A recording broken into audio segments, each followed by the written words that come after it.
মা তুমি আমাকে তাড়াতাড়ি বের করো, না হলে মাফিয়ারা আমাকে মেরে ফেলবে। 14 লাখ টাকায় ভিটে মাটি বিক্রি করে হলেও টাকা দাও, টাকা পাঠিয়ে তুমি আমার জান ভিক্ষা দাও মা। আমি এদের মারধর আর সহ্য করতে পারছি না, গোটা শরীরে ঘা হয়ে গেছে। লিবিয়ায় মাফিয়াদের হাতে জিম্মি ওয়াসিম আলী নামের এক যুবক এভাবেই বাঁচার আকুতি জানাচ্ছেন নিজের পরিবারের কাছে।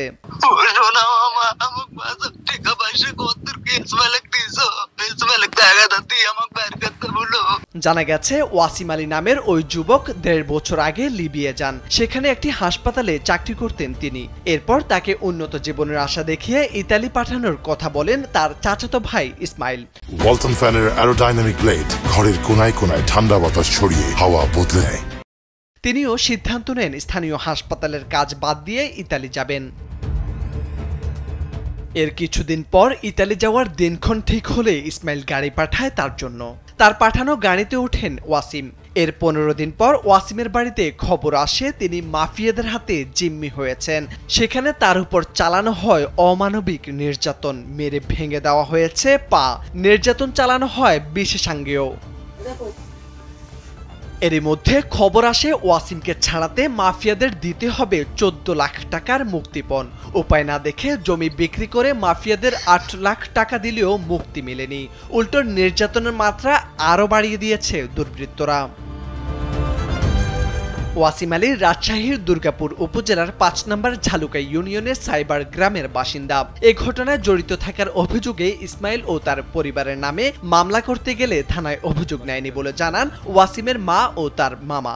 আমি জান ভিক্ষে যাই সরকারি থিন, আমার বেটার জীবনে কিচ্ছু নাই, এদের মারি মারি মারি মারি গা দিক মোরা রক্ত বাড়াইতে পাইটি পাইটি।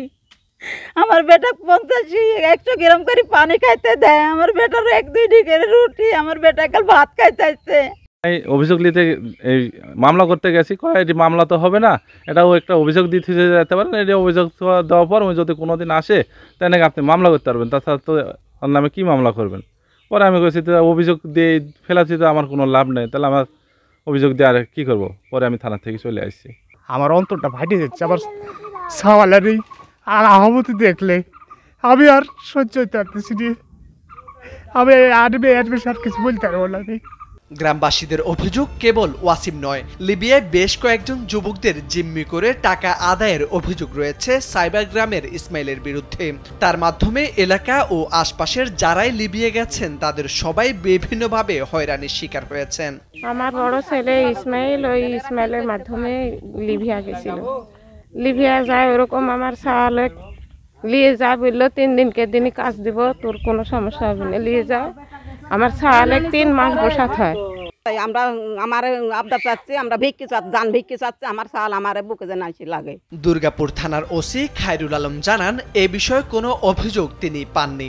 অভিযোগ করতে হলে প্রবাসী কল্যাণ মন্ত্রণালয়ের আলাদা সেলের মাধ্যমে অভিযোগ করতে হবে। ভাই লিবিয়ার বিষয়ে আমার জানা নাই ভাই, আমার কাছে কোনো অভিযোগও নাই, কোনো বিষয় নাই। আর এটা অভিযোগ করতে গেলে প্রবাসী কল্যাণ মন্ত্রণালয়ের আলাদা সেলে আছে, ওই সেলে করতে হয়। রাজশাহী জেলা অতিরিক্ত পুলিশ সুপার রাজিবুল ইসলাম জানান সিআইডির মাধ্যমে বিষয়টি খতিয়ে দেখা হবে। আমরা এই ধরনের এখন পর্যন্ত কোনো অভিযোগ পাই নাই। আমরা পেলে সেটা আমরা এটা নিয়ে কাজ করতে পারি, বা এই বিষয়টা আমরা যদি নাও পারি, সিআইডি আমাদেরই সংস্থা, সিআইডি এগুলো নিয়ে কাজ করে।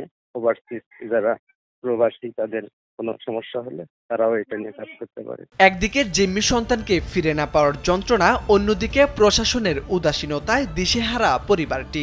এমত অবস্থায় দ্রুত ব্যবস্থা নেওয়ার দাবি স্থানীয়দের। মোর্শেদ আলম, কালবেলা।